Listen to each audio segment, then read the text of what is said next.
From the campus of Yale University, this is Business Talk with Jim Campbell, nationally syndicated across the country on the Biz Talk Radio Network and coming to you from our flagship stations, Yale Radio WYBC and 1490 AM WGCH Greenwich.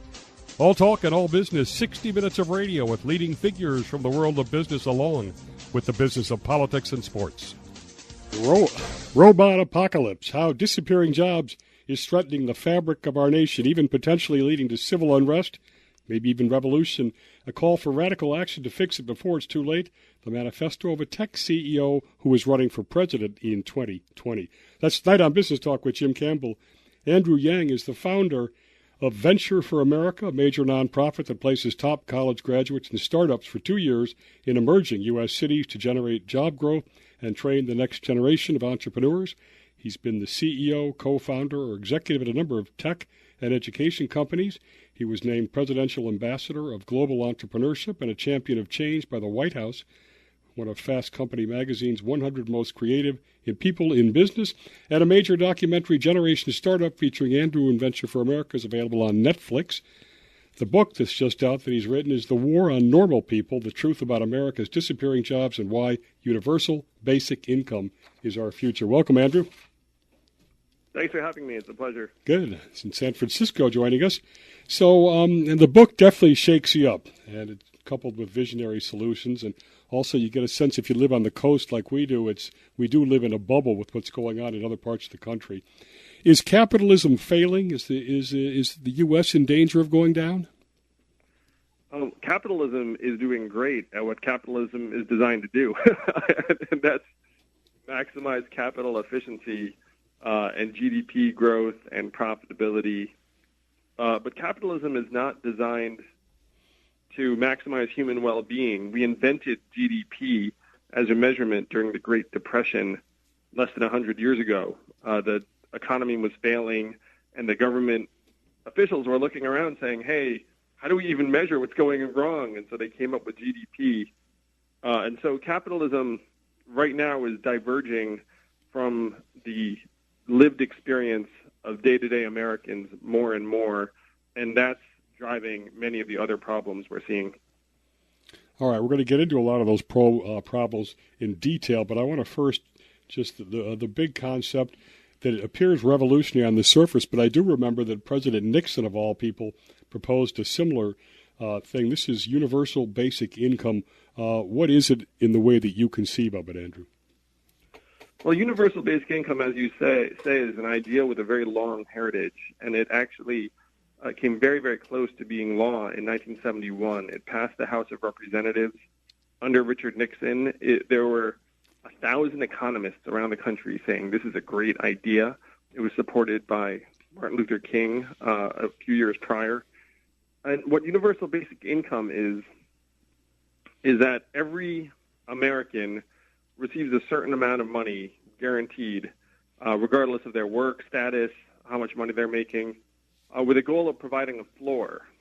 So one way to design it is a minimum income, where if you don't make a certain amount of money, then you get, let's call it $1,000 a month. The other way, which I recommend, is that everyone gets $1,000 a month regardless of your work status. And so if you're unemployed, you'll get $1,000. If you're gainfully employed, you'll also get $1,000. And this way there's no disincentive, no administration, no bureaucracy. It's a very long-standing idea that's been championed for decades. It sort of fell into obscurity for the last number of years, but now it's coming back full force because of the fact that we're going through the greatest technological and economic shift in human history. Now, why are you running for president? Is it a platform for this idea as opposed to, really thinking you're going to be, working out of the White House? Well, you mentioned I started Venture for America, and I helped hundreds of businesses and entrepreneurs in Detroit, Cleveland, St. Louis, and other cities. And I had not been to many of these regions before Venture for America. And there were a number of things that hit me very hard. One is that many of these areas are deeply distressed and beleaguered.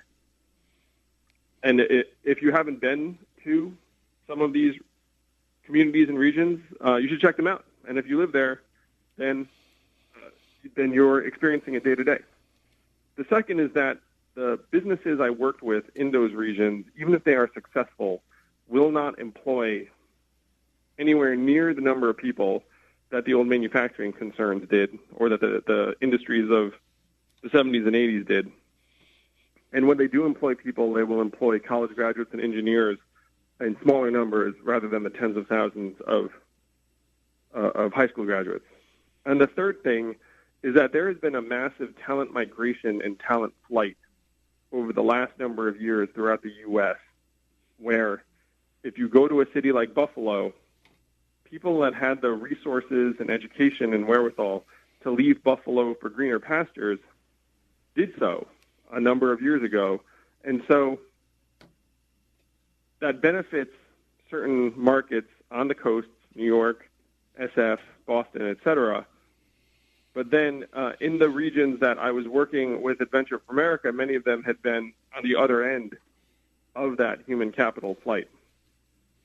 So when Donald Trump became elected president, I saw that and thought to myself, oh my gosh, I believe I know why this happened. This happened because we've automated away 4 million manufacturing jobs in Michigan, Ohio, Pennsylvania, and Wisconsin, which are the states that he won and needed to win to become president. And I have dozens of friends in Silicon Valley and New York who know that we are automating away millions of retail jobs, call center jobs, fast food jobs, truck driving jobs, and that this is the greatest macro story that for whatever reason we are completely ignoring. So I'm running for president because we need to pay attention to the elephant in the room, which is that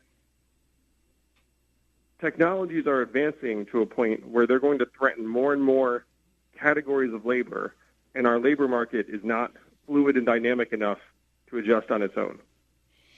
So tell us, who are normal people, as you refer to them? Well, the normal people in my book, really, it's meant to refer to the average American worker. So the top 5 labor categories in the United States are administrative and clerical workers, sales and retail workers, food service and food prep, truck drivers and transportation, and manufacturing. So the war on normal people is meant to refer to the fact that the smartest people in the country, equipped with billions of dollars in resources, are gunning for the people who work in those sectors, trying to strip out the labor costs. And they're progressively succeeding and getting better and better. Truck driving is the most common job in 29 states. There are 3.5 million, 94% male, average age 49, average education high school. The financial incentives to automate away truck driving are $168 billion per year, according to Morgan Stanley. So there's a giant pot of gold, and my friends here in Silicon Valley know this, and so they're spending billions, tens of billions, making it happen. And they're 98% of the way there. And you're obviously talking self-driving. Yeah, to have trucks self-driving. So the plan is to have warehouses of teleoperators who will assume control of the truck anytime the computer doesn't have complete confidence because of poor road markings or bad weather. But the need for human labor is going to drop significantly over the next number of years. There will still be humans that teleoperate and get in trucks for the last 10 miles when they arrive in the urban areas. But again, 3.5 million truck drivers don't have many alternatives that will pay them anywhere near the same level. And there are another 5 million workers in the truck stops and motels and the diners throughout the interior of the country that are going to disappear. The purpose of many communities is to support the truckers. And when the truckers stop arriving every day, then entire towns are going to disappear. In the last minute, we were once an agricultural economy and we're now down to like under 1%. Same with the industrial age. Why do you think this is going to be different, that we're not going to bounce back and have better, higher quality jobs and come through it? If you look at the data, half of the manufacturing workers in Michigan who lost their jobs did not miraculously find new jobs. They went on disability. Americans move less between interstate lines now than at any point in the last 50 years. You can look at the data and see how dynamic our labor market is, and the answer is it is not shifting quickly enough at all. And you're listening to Business Talk with Jim Campbell on the Biz Talk Radio Network, 350 stations around the country. Go to biztalkradio.com, find the station closest to you, look over the internet, ask us our archive of podcast, and we'll be right back with our next segment. We'll talk more about truckers.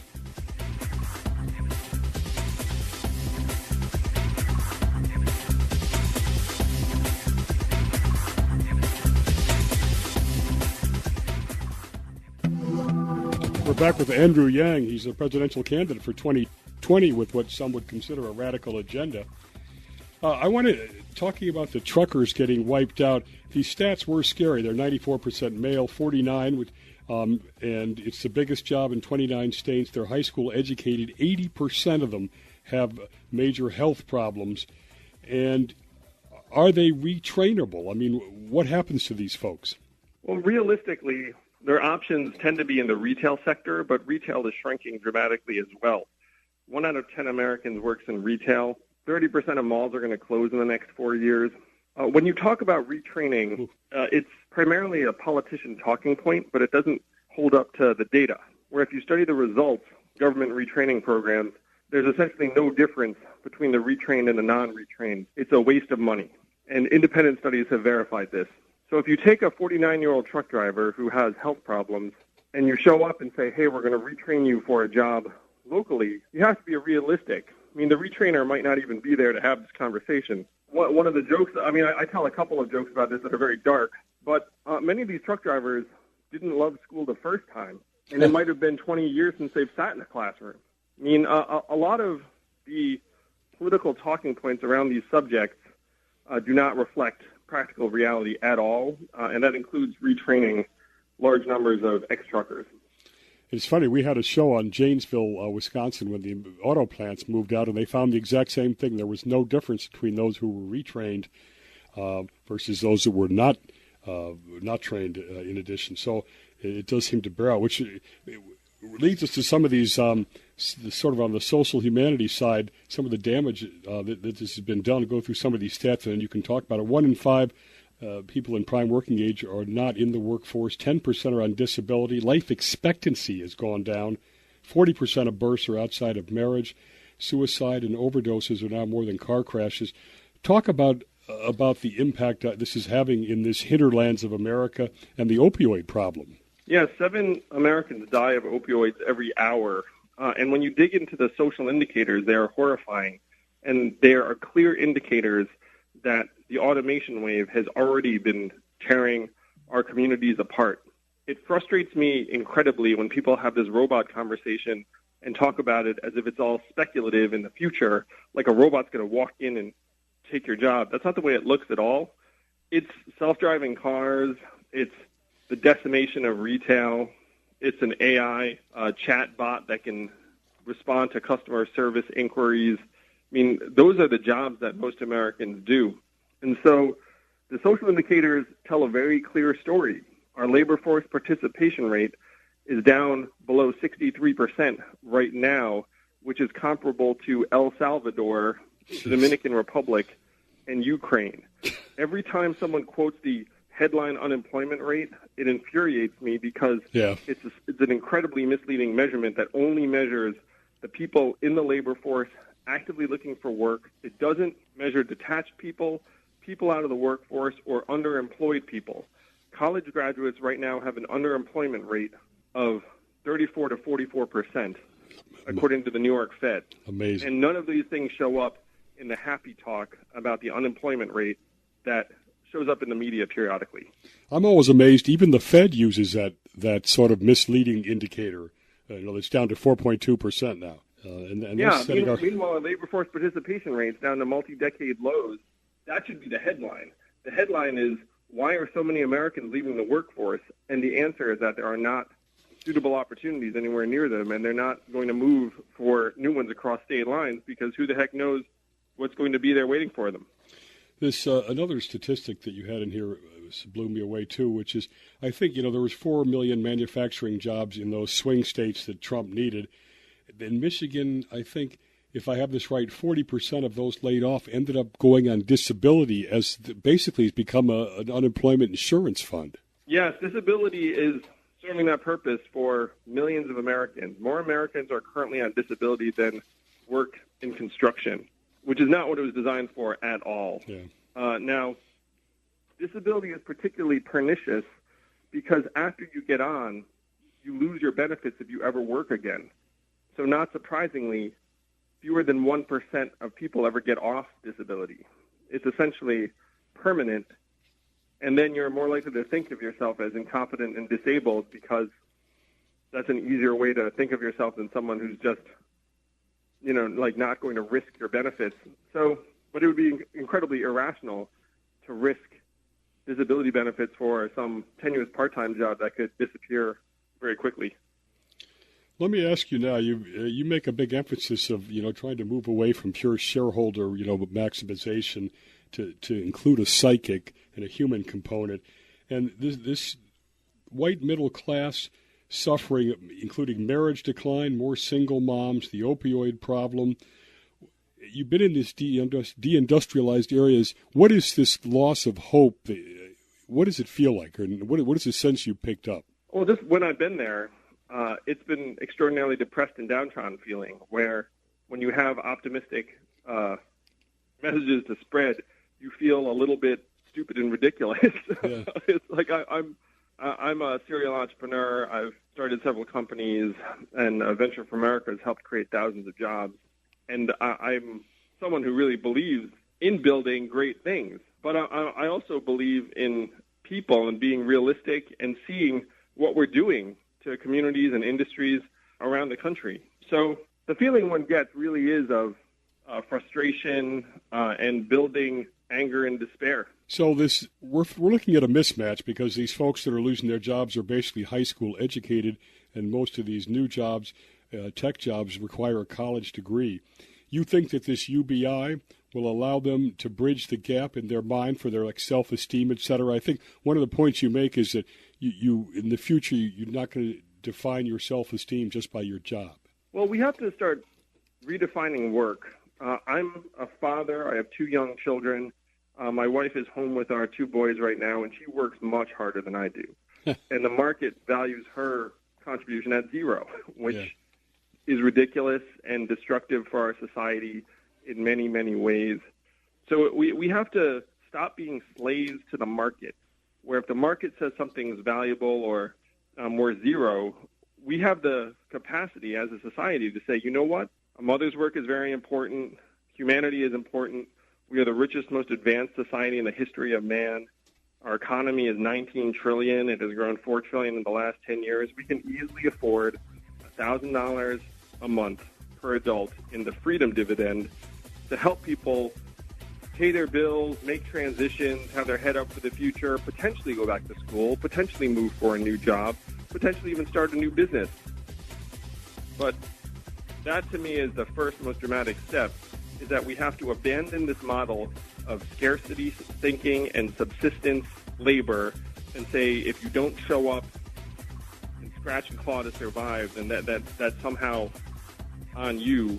We have to completely reverse that thinking and say this is a nation of nearly unlimited abundance. We have the global reserve currency, and we can afford to put humanity ahead of the market. And in my mind, the great thing is that this would be pro-growth, because by supplying $1,000 a month to each American, it would grow the consumer market. The Roosevelt Institute did a study that said this plan would create 4.5 million new jobs and grow the economy by $2.5 trillion in perpetuity. You're listening to Business Talk with Jim Campbell. We'll talk about more on the freedom dividend in our next segment.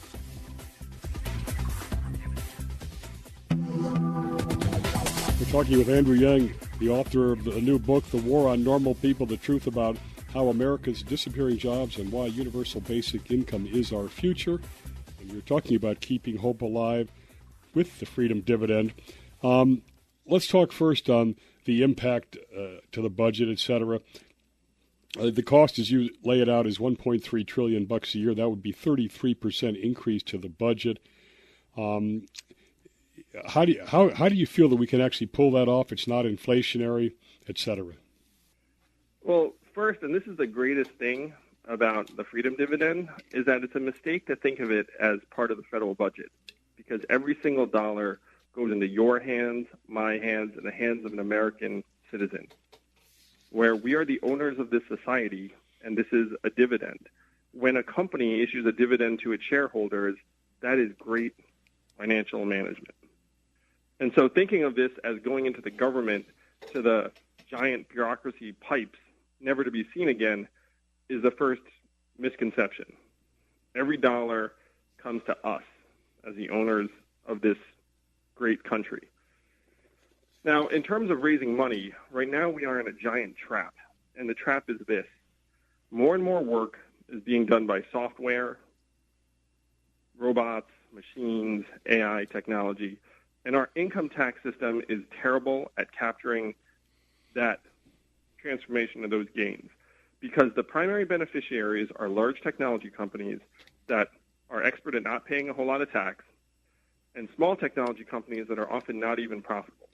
So income tax does not get you the gains. Interesting, yeah. Amazon, which now controls 43% of e-commerce, most valuable company in the world. Doesn't pay much at all, right? Yeah, can actually say, hey, we didn't make money this quarter. Yes. No income tax.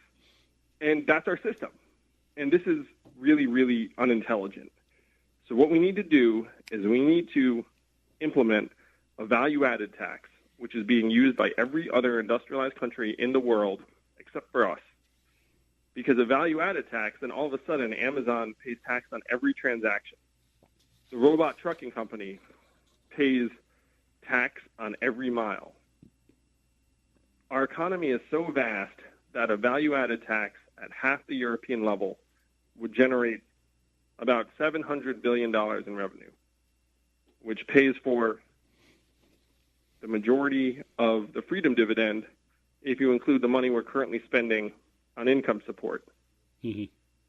Then the rest of the money comes because as the economy grows by as much as a couple trillion, according to the Roosevelt Institute, and it's common sense, most Americans, if you give them $1,000 a month, they're going to spend the vast majority of it in their towns, on their children, on tutors, classes, restaurants, games. Like the money is going to get spent. It's going to grow the consumer economy. Our current revenue to GDP ratio is about 25%. So we're going to get 25% of that growth back in tax revenue, which would be hundreds of billions of dollars. And then we're currently spending almost $1 trillion on health care, incarceration, homelessness services, and all of those costs go down with the freedom dividend because people who are getting $1,000 a month are less likely to wind up in the emergency room as their primary care. They're less likely to wind up in prison, costing us all tens of thousands of dollars per year. It's actually much more efficient and inexpensive to keep Americans functioning than it is to allow anyone to get to a point where they become dysfunctional and end up hitting our institutions in various ways. I think so. The freedom dividend is much more affordable than the skeptics think, in large part because the money goes directly to us. I think, too, we spent somewhere between $4 and $7 trillion in the Afghan and Iraq wars alone. Yeah, we just have to stop the epic mismanagement. I mean, we are still the richest and most advanced country in the world. We just have to stop shooting ourselves in the foot. Let me ask you about the VAT, because it's always made me nervous.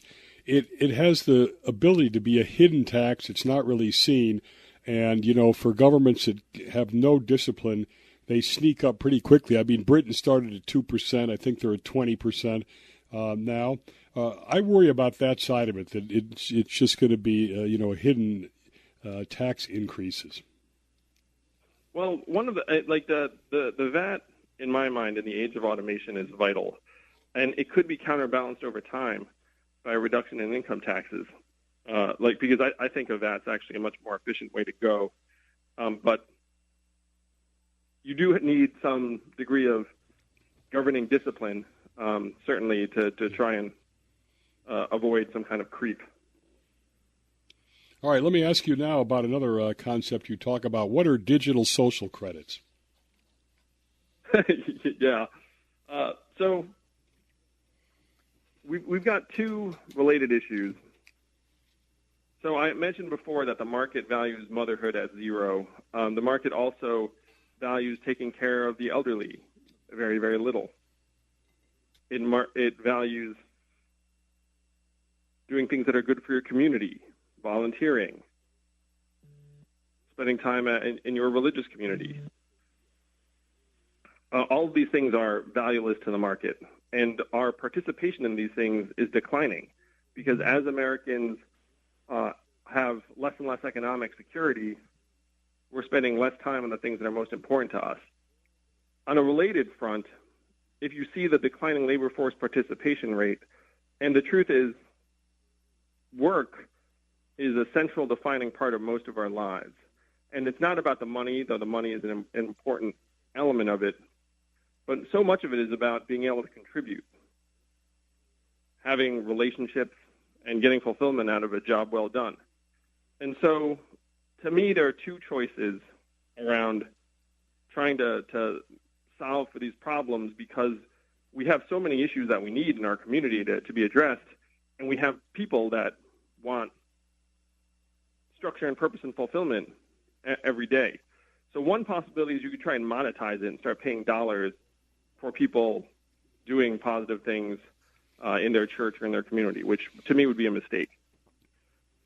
So what I'm proposing is that we create a new digital social credit that you can use to reward people for doing things in their community via nonprofits or schools or churches. And then that digital social credit can be exchanged for dollars at an exchange rate. But if you exchange it for dollars, you'll get taxed. And so people would probably prefer not to do that. And you would then be able to trade these credits. You'd be able to advertise how much you earned for doing great things, and it becomes social. We can take advantage of new technologies to build a parallel economy that's oriented around things that are good for our neighbors and our community. Very interesting. Now, in a world where jobs get separated more and more from health care provided by companies, do you believe we need a single-payer health care system? I do. Health care is the single largest cause of bankruptcy for Americans. It is ridiculous how when you get sick or your loved one gets sick, you have two things to worry about. One, trying to get well, and two, trying to avoid going bankrupt. And the reason for that is that our healthcare system does not actually measure improvements to health. It measures activity. If you're a doctor or a hospital, the more you prescribe, the more you operate, the more you get paid. We spend twice as much on our healthcare than other industrialized countries to lesser results. And the reason for this is that partially that hospitals just charge ridiculous rates for many, many things that are very arbitrary because there's not anyone negotiating on the part of us, the American people, to try and bring prices under control.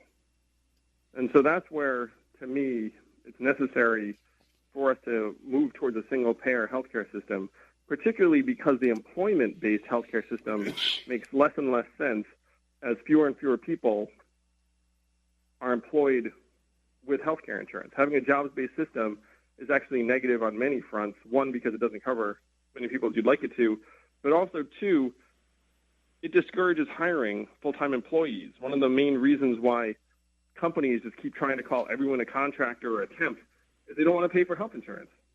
So we have to try and get that cost off of the books of hiring people and hopefully get more companies to hire more people. You're listening to Business Talk with Jim Campbell from our flagship stations, Yale Radio, WYBC, and 1490 WGCH, Greenwich. Our last national segment is coming up. We'll talk about saving America.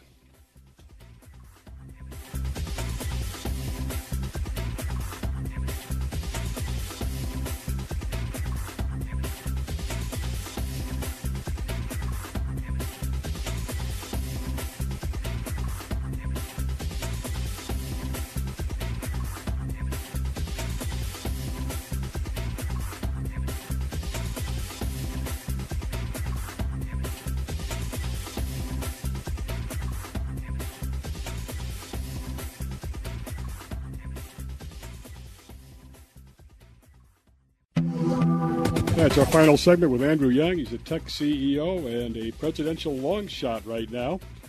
How long do you think we have to get our arms around this? And does democracy need a crisis to do these kinds of big ideas that you have?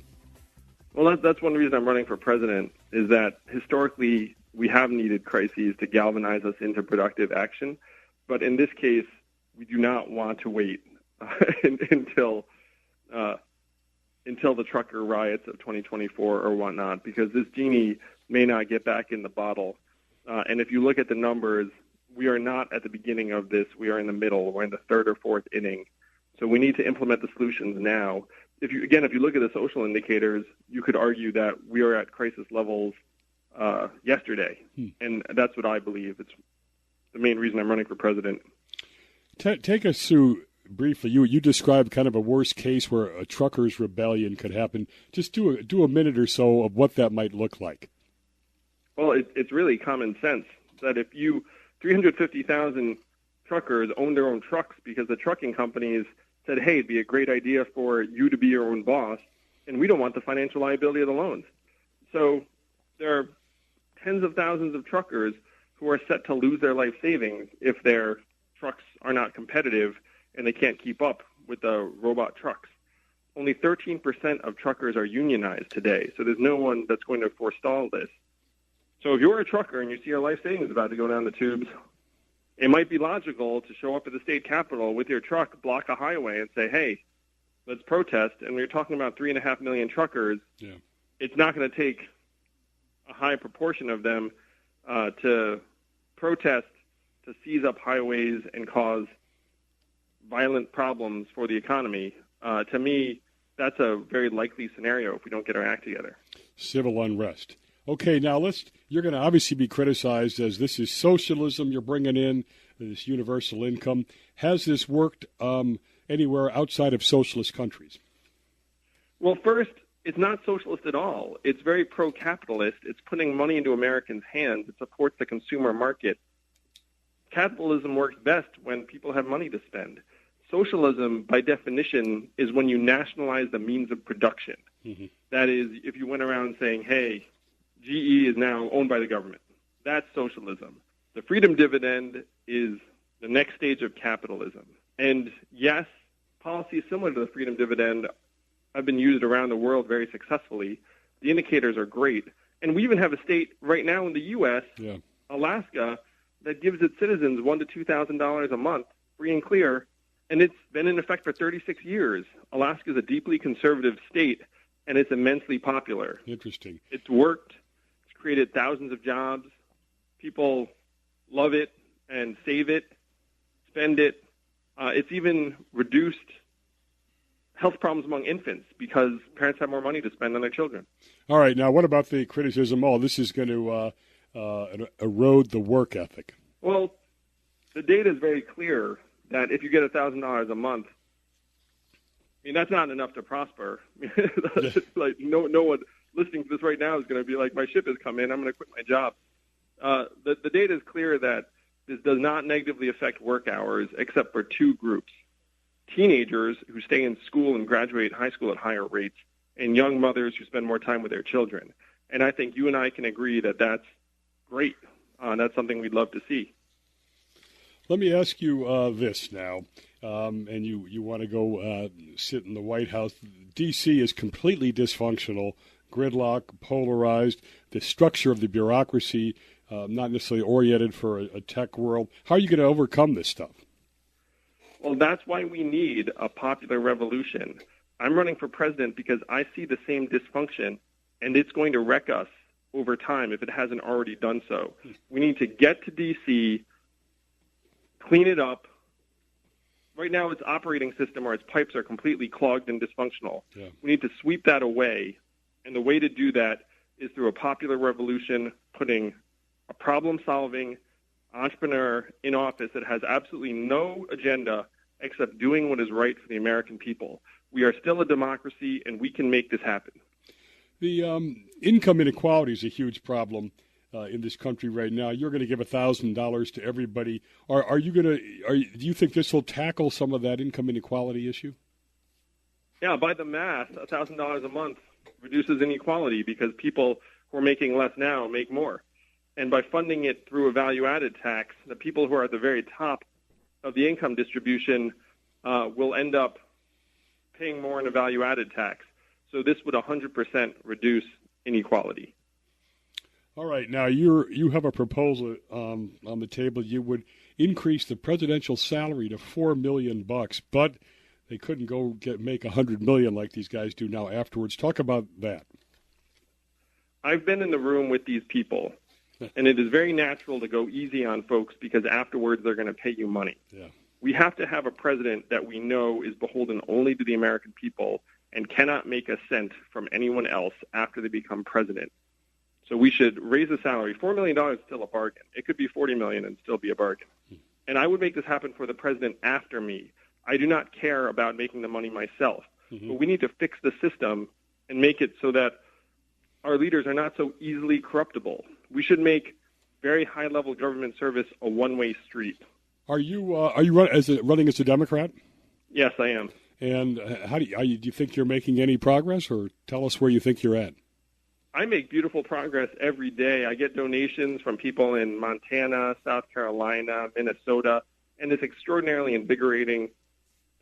American people are hungry for change. They're hungry for new ideas they know work. They're hungry for leadership that's about improving the lives of Americans. And so, people may think of me as a long shot now, but I've been an entrepreneur for the last 20 years, and I have seen very unlikely things become successful before you know it. What's your campaign website? My campaign website is yang2020.com, YANG2020.com, and our slogan is Humanity First, which is what we need to do. We need to put humanity first. Very interesting hour and very interesting proposals, thinking out of the box at a time when we need that kind of thinking. Thanks to Andrew Yang, and the book is The War on Normal People, The Truth About America's Disappearing Jobs and Why Universal Basic Income is Our Future. This has been Business Talk with Jim Campbell. Podcast available on iTunes, biztalkradio.com. Search for Biz Talk with Jim Campbell or Park City Production, and you can get the YouTube version of this. Thanks to Andrew Yang. Thanks to our national audience for listening, and we'll see everybody again next Sunday on Business Talk with Jim Campbell.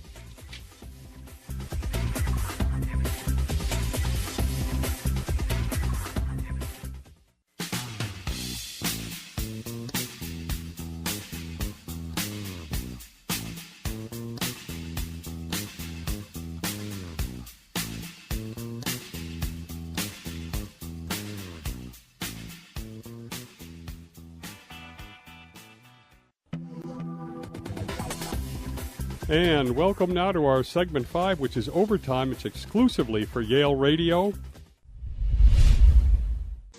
Is economic inequality destroying the country, decimating the middle class, and putting America on a path of decline? Is the short-term fixation of Wall Street culpable, and can business lead the way to fixing it before it's too late? A leading former CEO steps up with a bold call for capitalists to arise. That's tonight on Business Talk with Jim Campbell.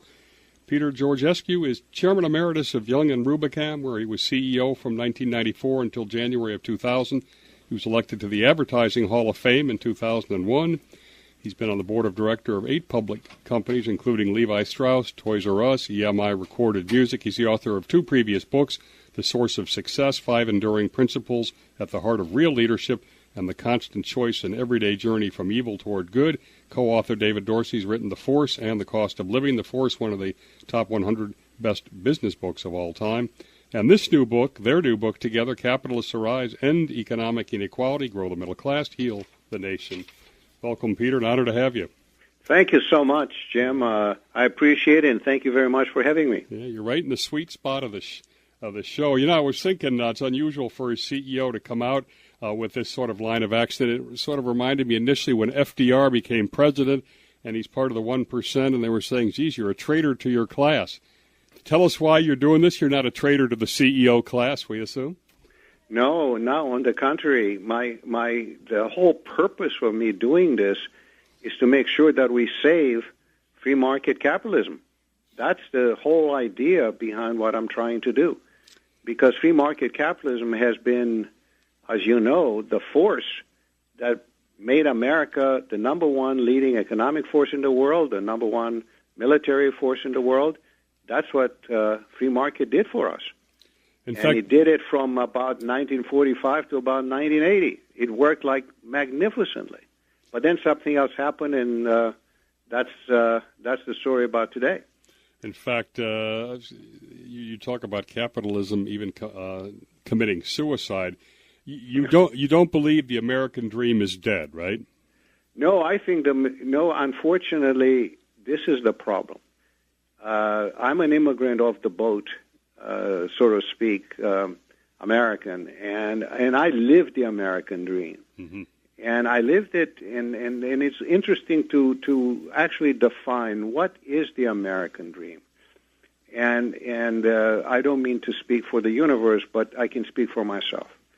And I think from everything I know about America, having been in the communication business and living with consumers, because that was, in fact, my existential reason for whatever success I had in business is because I was close to the consumers and to American people. What I really learned and what I lived personally is the notion that I really live to be the best Peter Georgescu that I can be. I don't mean best Peter Georgescu better than anybody else. I'm just saying I know that I had a chance in this country to be the best Peter Georgescu. And that's an amazing thing. And I really believe that most folks really want that for themselves, and certainly they want it for their kids. Just being the best you can be. I think that's the definition of American, primacy and the American, force in the world. And that's the best of America. And to me, that's the American dream. And being the best you can be. In fact, if you could do it in a really short time, tell people quickly your story, because it's amazing, but short. Very short. Well, I was born in, the short version is, I was born in Romania just as the Second World War started. My parents were Romanian. My father was arrested because he was in the oil business and worked for Standard Oil of New Jersey, Exxon, really, today. And anyway, survived the war and the prison, and we were a brief family. I lived with my grandparents in Transylvania, and then we had about a year or so as a family. Then my father came to New York in 1947, and that's when the Iron Curtain came down. The Soviet Union took over all of Eastern Europe, so he couldn't go back to Romania. He would have been killed, and so would my mother. So they were, in fact, stuck in New York, thank God. And we were separated for 7 years. And I say thank God because they wouldn't be alive if they were in Romania, nor would we.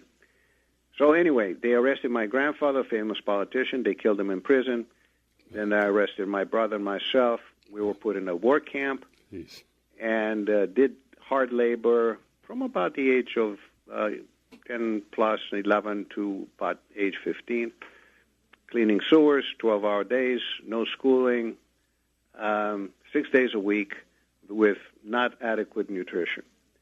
And that was then. And then they tried to get my parents to spy for them. My father refused. They went public with the story. One of my many guardian angels called on my dad. She was a woman, Frances Payne Bolton from Ohio. She was, believe it or not, in 1953, she's chairman of the Foreign Relations Committee in Congress. Can you imagine what kind of woman she was? And she called my dad and said, I'll get you boys out of Romania, Mr. Georgescu. Don't you worry about it. And in the end, she did. She knew Eisenhower very well because she helped him get elected president. And I suspect she went to his office and said, Mr. President, get the boys out of Romania. He probably saluted, said, yes, ma'am. And we got exchanged for a bunch of Russian spies that we held in America. So it's an amazing, that's my story. Amazing story. And in fact, if I have it right, you didn't have any education for several years. No, you went about 4 years. You went to Exeter, not even speaking English. Well, listen, that was another part of America at that time. the principal called my dad, said, I want to keep your place for your son in my school and just help him learn English. I went and saw him. He liked me. He told me that if I could pass the courses on my own by the first year, I'll get to stay. If not, he'll find the right school for me. Of course, I had no clue what he was talking about. I was smart enough to say, yes, sir. On the way out the door, he said, by the way, what grade would you like to be in? I said, again, not understanding. I should have said, how about 6 years? And he said, I said, well, I like to be in with boys my own age. He looked at me, a smile came on his face, lifted up his hand, and said, what difference does it make? You'll be a sophomore. So that's how I got into Exeter. But the hero of those stories really are not me. The hero of that story is America. In this country, unique in the world, where so many good things happen to an immigrant boy. It's amazing the level of compassion, the level of care, and as I said, I became part of American exceptionalism. All right, which meant being the best you can be. Now let's move up to the present, where the American dream seems to have stalled a bit. Yes, it has. The book has some. Since 2008, 91% of income growth has gone to the top 1%, which obviously drives income inequality. And here's what I want to talk about now. 60% of the population are staying afloat through negative cash flow deficit spending. 60%. The bottom 10% have $15,000 a year of negative. A third of the households would default on this kind of a spending trend. Give us a sense of these stats. Well, the stats, it's amazing. This is how I defined inequality, because when I started to write the book, I was concerned. I didn't know how to describe it, because there's no, you can't just look at income. That doesn't tell you everything, or not enough. I had this epiphany that if you take some measurements which exist in the Bureau of Labor Statistics, which says you take all the income, and I mean all the transfer benefits like unemployment insurance and food stamps and all the government support systems, all the income on one side, all the expenses, no taxes on the other side, everything that has to do with expenses, including taxes, and I wanted to know what's left in the kitty at the end of the month, the household kitty. And that's how I came up with a figure that almost 60% of American homes, very close to that, have to borrow money to put food on the table. And that's a terrifying number. It's absolutely a terrifying number. And the next 20%, which is your upper middle class, when you do the same kind of analysis, at the end of the year, the upper middle class, they used to have a lot of good stuff, a couple of cars, maybe a kid in a prep school, and a house in a mountain or cottage on a mountain or the seashore. Those guys, at the end of the year, have $8,500 left over after they pay all the expenses. Now, this is why Joe Stiglitz, Nobel Prize-winning economist, said 4 out of 5 Americans will experience some form of poverty in their lifetime. Wow. And that correlates with the numbers I just gave you.